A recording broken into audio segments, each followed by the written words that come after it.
Hello there, my name is Haikal and I will be talking about ADHD and depression on how it link to each other. Now, my name is Haikal and I am disclaimer, I am not a licensed therapy or any of sorts. Now, I'm just a student. Okay. Now, ADHD and depression. ADHD, which stands for attention deficit hyperactivity disorder. ADHD is a neurodevelopmental condition that affects children and also adults. Believe it or not, ADHD develops when the brain and the central nervous system develop impairments related to growth and development. A person with ADHD will show varying degrees of these three behaviors: inattention, impulsivity, and hyperactivity. Because children and adults with ADHD struggle with focusing, organizing tasks, and feeling restless, they might experience sadness, guilt, irritability, low self-confidence, and helplessness. In some cases, these symptoms can signal depression. Some experts assess that up to 70% of people with ADHD will seek treatment for depression at least once. One study at the University of Chicago reported that adolescents with ADHD are 10 more times more likely to suffer from depression than adolescents without an ADHD diagnosis. Symptoms of depression. Common symptoms of depression can include depressed mood, loss of interest in activities once enjoyed, trouble paying attention and concentrating. That's also ADHD. Fatigue, feelings of worthlessness or guilt, weight loss or gain, excessive sleep or insomnia, psychomotor impairment, thoughts of suicide, irritability, impulsivity, and increased anger in children and teens. Now, who is at the risk of this symptom? While boys are more likely to develop ADHD, girls are at higher risk for developing depression with ADHD. Children diagnosed with ADHD at a young age are also at a higher risk. If a mother experiences depression during pregnancy, the child is also at increased risk for ADHD and or depression. People with the inattentive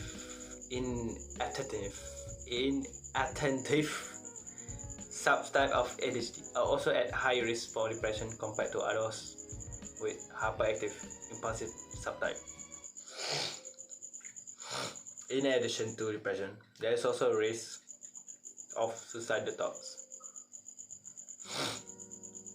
and actions for people with ADHD.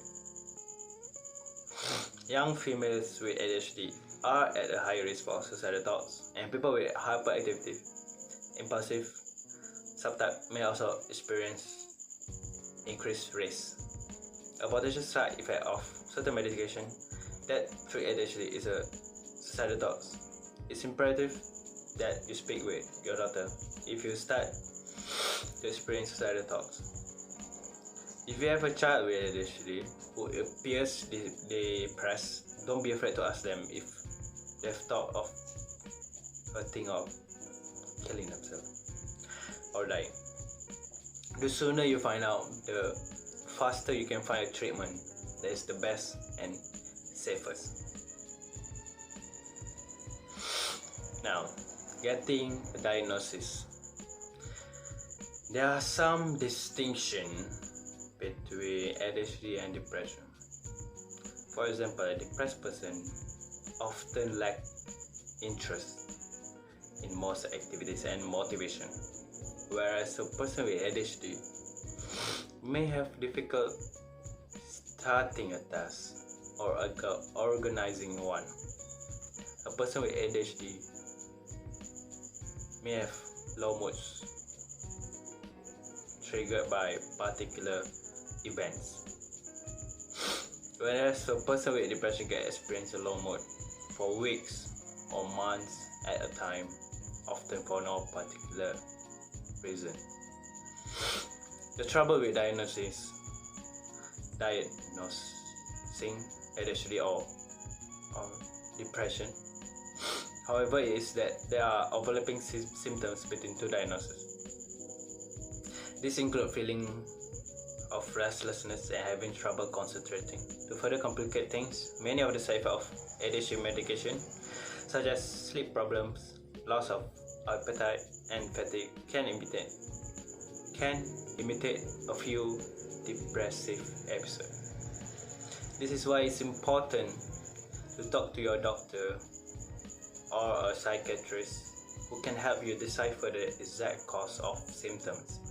If a child with ADHD experiences sadness, hopelessness, and suicidal thoughts, then this may merit an additional diagnosis of depression. Treatment option. ADHD and or depression are typically treated with medication and talk therapy. Psychotherapy, cognitive and behavioral therapy, and psychoeducation can introduce coping skills for symptoms, help build self-esteem, and teach a person to reframe negative thoughts and interrupt destructive behaviors. Children with ADHD and depression may also benefit from family therapy, so that all family members can understand the diagnosis, help a child manage his symptoms, and communicate better with each other. When seeking a therapist, do not be afraid to ask if they have expertise in treating both ADHD and depression. When medication is prescribed, a psychiatrist or your doctor may choose to treat the disorder with the symptoms that cause the most impairment. Medication and antidepressant may be prescribed together or individually to treat the symptoms, because some ADHD medication and antidepressant increase the risk of suicidal thoughts. It's important to report all of the side effects to your doctor, okay? Now, from my experience, well, to be honest, I don't really know if I have ADHD or not, or depression. I prefer that I've never diagnosed myself. However,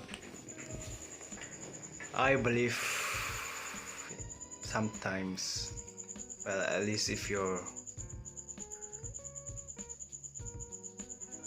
don't have it as serious as some people do, I believe it's better to not have it diagnosed and instead focusing on yourself and better yourself,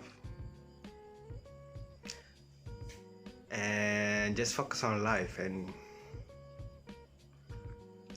of course, sometimes ADHD and depression will cause some problems in your life, but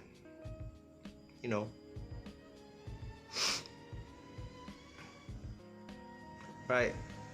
Thank you for watching and subscribe for more, and it's a free ebook in the description.